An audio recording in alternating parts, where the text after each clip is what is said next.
The following is a special presentation of Tony Kurre Radio. Want the real story behind the sound bites and headlines? Let's find the facts. Remember, it's not a conspiracy theory if it's the truth. You are not paranoid or confused. You just need to know. Hello again, everybody. It's time for another edition of Need to Know here on Tony Kurre Radio. We are delighted to be with you. Hope your week is off to a great start. We're looking forward to going over a few subjects that maybe you wouldn't expect on the program.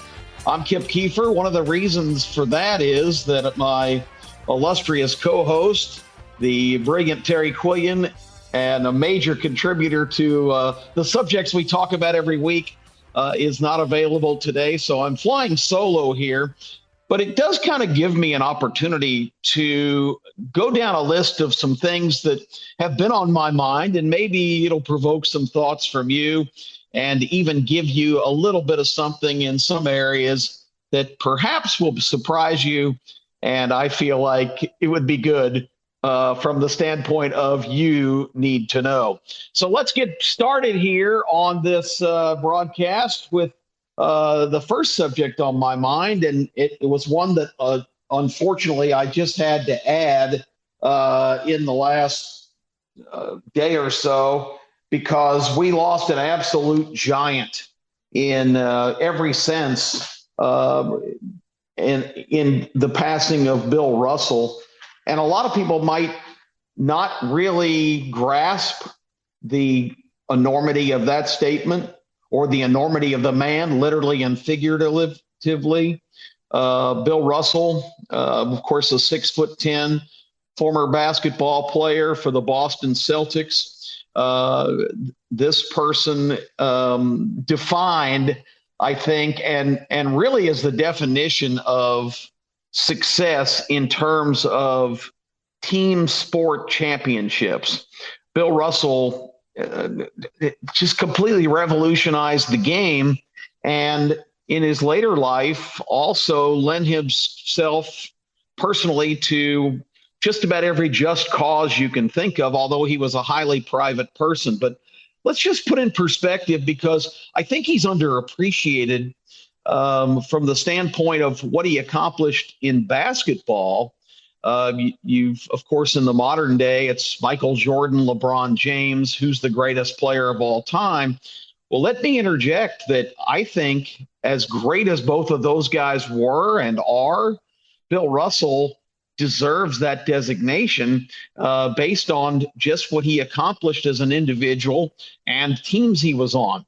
He was just a tall, 6'10", skinny kid coming out of high school and not recruited by anyone. His primary success athletically was in high jumping. Imagine a 6'10" high jumper who could just absolutely get up and over the bar, and he went head first long before that was the style that was employed. The old style of high jumping, of course, was getting a running start and throwing your leg over the bar and then just kind of contorting yourself to get over without knocking it down. Bill Russell basically went right over the top, and that was unprecedented for his time in the mid-'50s when he was doing high school track. He was not heavily recruited at all. For basketball, despite his attributes, he was considered to be too thin, too skinny, just a reed of an individual. So he only got one major college scholarship, and it wasn't even that major because it was from the University of San Francisco, which a lot of people may not even know exists, the Dons of San Francisco. And all Bill Russell did there was reward that good decision by the university by delivering back-to-back NCAA basketball titles in the mid-'50s. And it wasn't Kentucky, it wasn't North Carolina, it wasn't Kansas. It was the University of San Francisco who won those two back-to-back championships. So then he became eligible for the NBA draft due to some unbelievably innovative and clever maneuvering. Red Auerbach, who was coach and general manager of the Boston Celtics, managed, despite having a higher draft pick, to wheel and deal and get Bill Russell onto the Celtics. And you talk about a good move there. All Bill Russell did was play 13 seasons in Boston and win, are you ready for this? In 13 seasons, 11 NBA championships. 11 out of 13 seasons, they won it all, including 8 years in a row between 1959 and 1966. And one of the reasons I think Bill Russell doesn't get the credit, obviously that resume just blows away anybody in major professional sports, winning 11 titles in your career. And I think one of the reasons he gets kind of put back on the shelf a little bit is because he was never a tremendous scorer. The greatest season he ever had, he averaged 19 points, which is outstanding. But when you look at Michael Jordan and LeBron James, up around 30 to 35 points, that's not even close to their totals. But what Russell did to revolutionize the game was completely change thoughts about defense. And this is a guy who worked and just was a tremendous force on defense, blocking shots, using his height and tremendous jumping ability to alter shots, led the league in rebounding just about every year he played, which was unprecedented for a single player to just dominate the glass. And again, his record speaks for itself with 11 championships in 13 years. And it's frequently forgotten, and I'm sure most people don't know, that when Red Auerbach retired in 1966, Bill Russell in 1967 became the head coach of the Boston Celtics. Now, he was still the starting center, still a player, but Bill Russell became the player coach of the Celtics, and in his 4 years at the helm, won 3 more championships. So unbelievably extraordinary history making. He was the first black coach in major professional sports in history. And he followed that up with winning 3 more championships as the player coach for the Celtics. Later in life, he was always a private person. He was not very comfortable in public or around people that he really didn't know, but he really opened up later in his life. And I had a couple of tremendous interviews. There's a guy named David Faraday, and if you're not familiar with him, he was a professional golfer. He still does golf commentary on TV.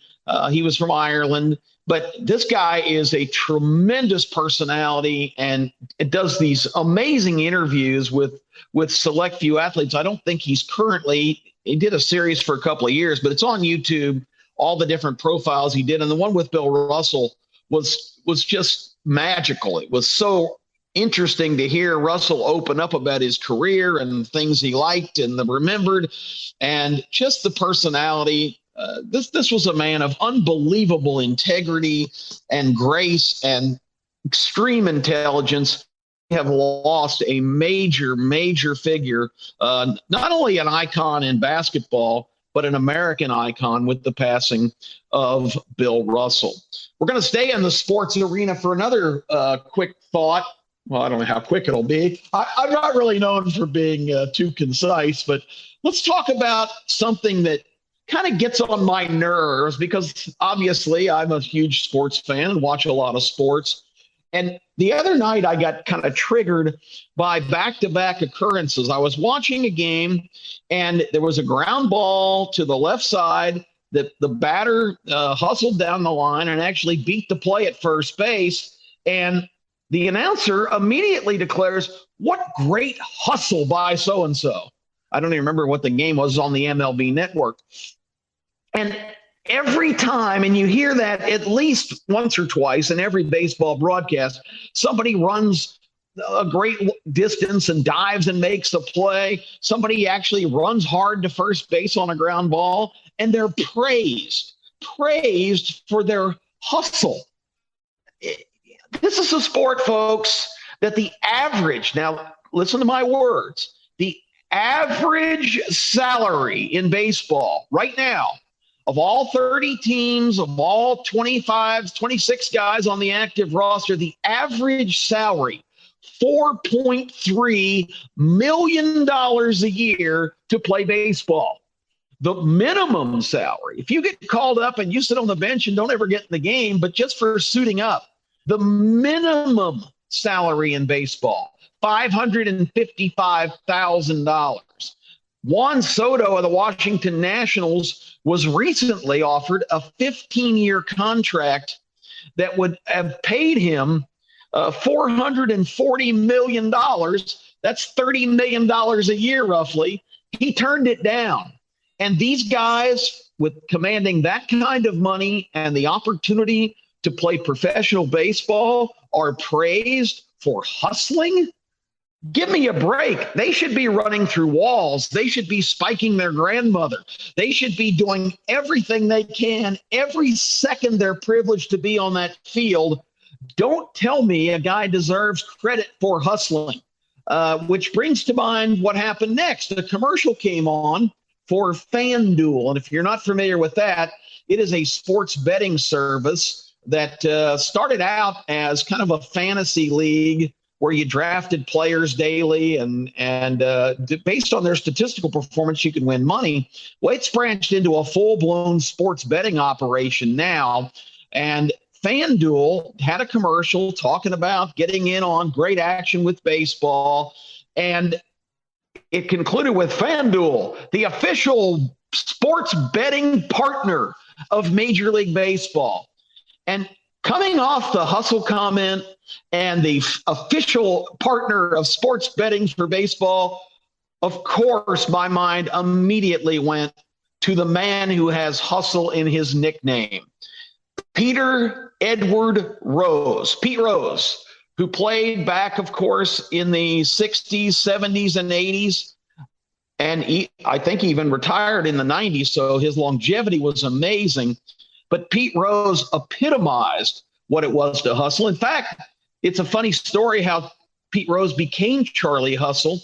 In spring training for the Cincinnati Reds in the early 60s, he was playing an exhibition game against the vaunted New York Yankees, and future Hall of Famer Whitey Ford was on the mound. Ford walked Pete Rose, and Pete dropped his bat. He was unknown at the time, and sprinted full speed to first base, which, of course, became a moniker of his career from then on. And Whitey Ford looked at him with just absolute bemusement and sort of disgust, and later remarked to teammates and reporters, "Who in the hell was that guy? What's his name? Charlie Hustle?" It was a derisive comment. He was questioning everything that all Rose's antics, but didn't realize at the time it wasn't a show. This is a guy that just completely embraced the opportunity to play the game. He wasn't the most talented, the fastest. He was just a guy who got the opportunity to do what he wanted to do and loved and made the most of it. So that's where that Charlie Hustle nickname comes from. I'll give you a personal story. In the 70s, during the time the Reds were an absolute force in baseball, winning World Series, and they were called the Big Red Machine. They had a tremendous team. I was at a doubleheader on a Friday night in early September, and it was actually a little chilly at old Atlanta Fulton County Stadium, the house that Hank Aaron built, where he hit number 715 and passed Babe Ruth's record. I was actually there that April 8th night as well as a very young guy. But this doubleheader, and yes, folks, they actually used to play back-to-back games. They still do now if they have to in rainouts. But to get the maximum on the revenue, they play a game early in the day, then take a long break and play again at night. Back in the day, they were called twilight doubleheaders. They started at 5:30 with the first game, played the game, took a 20-minute break, and came out and played a second game. So you talk about a great value. We'd go down there and hustle up tickets, and I probably paid the princely sub of $5 or $6 to get in, and got to watch baseball for the next 5 or 6 hours with 2 games back to back. Well, the Reds were great. The Braves were terrible. The Reds beat the Braves in the first game. I think it was 14-3. I mean, it was an absolute blowout, but the Reds batted so much and scored so much that it pushed the second game into a real late corridor. And lo and behold, in the second game, the Braves actually had the lead going to the 9th inning by a single run. There was 2 outs already in the inning when Pete Rose came up. And, the Reds had a huge lead in their division. The game meant absolutely nothing. It was cold. It was September. It was 11:30 at night. And Pete Rose hit a chopper down the third base line. And it looked like that was going to be the end of the game. I remember as a fan, and I'll never forget this, looking up and realizing as the throw was being made, Rose was digging down the line with all his might. I mean, absolutely flying. And he was, again, not a gifted fast runner, but Rose actually legged out that chopper to third and was safe at first base. And I turned to whoever I was with and said, that was unbelievable. It's something I never forgot. Of course, what ended up happening was even more remarkable, as Joe Morgan, the Hall of Famer, was up next and hit a ground ball toward the middle. The second baseman for the Braves made a great diving stop, but Rose already was almost to second, and he tried to throw Morgan out at first, and Morgan was very fast as well. Rose hit the bag at second. When he realized the throw was going to first, he just kept going. And on a ground ball that was knocked down and actually fielded by the Braves infield, Rose went from first to third again just because he was playing his butt off. Tony Perez ended up doubling in both those guys. The Reds won a meaningless game because of Pete Rose, where anybody else basically would have probably jogged to first, and that would have been it. But that really made an impression on a young man's mind. And I think back in that era, I mean, Pete was always controversial because of the way he played, but he was revered by so many people because of the way he played the game. So what ultimately happened to him became just an American tragedy. And hearing the fact that FanDuel is the official sports betting partner, Pete Rose is banished from baseball for betting on games, not betting against his team. He was the manager of the Reds at the time. And Pete, missed the action of being a player and gravitated to gambling. Now, obviously, that was a terrible offense. And because of what happened in 1919 with the Chicago White Sox, who became known as the Chicago Black Sox because they intentionally lost the World Series, baseball had this obsession with not gambling on games. And so Pete Rose paid the price, being banished for life. But the provision in that particular agreement was he would be considered for reinstatement within 1 year. He could apply for reinstatement, which if you were Pete Rose at the time, and Pete is not a very congenial character. He is combative. He approaches life like he did baseball. But the assumption would have been that, okay, I'll be reinstated eventually. Well, it's 33 years later, and because it's still such a political hot potato, he still has not been welcomed back into the graces of baseball, and it's a tragedy. He's 82 years old now. He had 4,256 hits, more than any player that ever played the game, and he is not in the Hall of Fame. I mean, 33 years. People are mass murderers are paroled before this time. This is a forgiving country. This is a guy who accomplished so much on the field. Come on, baseball. He's 82 years old. Give Pete Rose his opportunity to stand up at Cooperstown and take his rightful place among the game's greats. It's just a shame. And the hypocrisy of having an official sports betting partner is unbelievable to me while we're praising players for hustling. I ranted, as I predicted, a little longer on that because you can tell that's a subject near and dear to my heart. Just a couple other quick things I wanted to point out. It's obviously I watch way too much TV. but there's several different commercial messages, and not just a specific one, but categories of commercials that are kind of driving me crazy right now. Pharmaceutical ads. These big pharmaceutical companies have so much money that now they are doing these extensive advertising campaigns to tout their prescription drugs. Now, these are not drugs you can go to Walgreens and buy. They suggest at the end of these spots that you ask your doctor about this particular brand that they sell.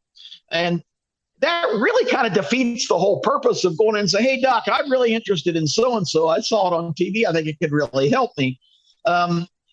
So really the percentage of success they probably derive from that is questionable. But the fact that in a 60-second commercial, 45 seconds are disclaimers about all the terrible stuff that it can do to you. I saw one for eczema the other day, which is, I guess, a skin rash. And the disclaimer said this could cause blood clots, stroke, heart failure, kidney malfunction, blah, blah, blah, even debilitation and death. Okay, I'm just going to keep my eczema, thank you very much, and deal with my skin rash. If the medicine to clear up my skin might put me in a pine box. So the whole thing is just ridiculous. And the fact that they're spending that kind of money just tells you that they have way too much money that they could be actually using for productive causes for people that really need help, instead of touting their newest ointment to be a miracle cure, despite the fact that it has 500 possible side effects. Another commercials that I see that's driving me nuts is the push for gold and silver, with currency just completely diminishing. And this didn't start just recently with inflation and the devaluation of currency. This has been going on for years and years, predicting that silver is going to boom because it's in short supply and it's needed for so many things. They keep saying that, and they keep saying that this is the best time. This is going to explode, but it's still really cheap. If that's the case, why would if they're telling the truth, why would they be so anxious to unload it on you if it's going to be so valuable? And B, when is this going to happen? And your currency, which they talk about being so vulnerable and it's going to be worth nothing, guess what they want for their gold and silver? Your currency. It sounds like the modern day version to me of the wagon rolling into town selling snake oil that's all cure. I'm sure there was a bunch of disclaimers with that too, like the above topic. Moving on, the dumbing down of America is scary to me. I saw and I went back and watched it again, a piece that I saw on YouTube a while back of an interviewer at the Mall of America in Minneapolis, talking to people walking by, and just to kind of test his theory on the fact that Americans really kind of live in a vacuum and don't know much about what's going on, or nothing about American history. He was stopping people and saying to them, we've lost Franklin Delano Roosevelt. Your thoughts? And the guy who really struck me was kind of wearing a sport coat. He had glasses. He looked like he might be an insurance salesman or an accountant. And he said, that's really sad news. I first just want to send out my sympathies to his family. He was a great man, and I know he did a lot of great things. I mean, it was just a blanket answer. If you'd told him that Joe Schmo, the guy working at the convenience store, had tragically passed, he would have said the exact same thing. The funny thing was, I think this interview was conducted in 2018, and Franklin Delano Roosevelt died in April of 1945, 73 years before this guy. And he didn't fool him by saying he passed away today or we've lost Franklin Roosevelt today. He said, we've lost Franklin Roosevelt. Well, we lost him 73 years ago. He was still president during World War II. In fact, Hitler outlived him by about 3 weeks. They both died in April of 1945. So Roosevelt didn't even see the end of World War II. But the point is, if Franklin Roosevelt had just died that day in 2018, he would have been 133 years old. I think that would have been more remarkable news than his passing. So it's just another example of the fact that people really need to kind of wake up. Remember the book by George Orwell, 1984. George Orwell had slogans from the futuristic government. Ignorance is strength. The person who controls let me get the quote right here. The people who control the past control the future, and the persons who control the present control the past. Misinformation, lack of information, dumbing down of the public is a perfect way to create this kind of groupthink sheep mentality.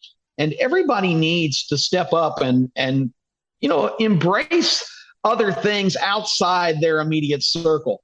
133 years old, died 73 years before, and this guy was given his best to the Roosevelt family. I sound like I'm whining. I'm running out of time. So I want to finish on kind of a high note of something that fascinates me, and I hope it does you as well. There is an incredible story that I follow and check periodically on involving the 10th president of the United States. And if anybody could get that, I will send you a valuable prize without looking it up. But the 10th president was an individual by the name of John Tyler. John Tyler was president from 1841 to 1845.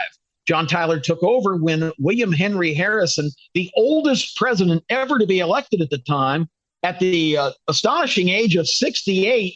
Now we've got all of our contenders for the presidency in there at 80. So Harrison was considered ancient at 68. And unfortunately for him, that's kind of how it played out. He gave a 2.5 hour inauguration speech on the coldest day anybody could ever remember in Washington, and contracted pneumonia and died after 30 days, making Tyler president.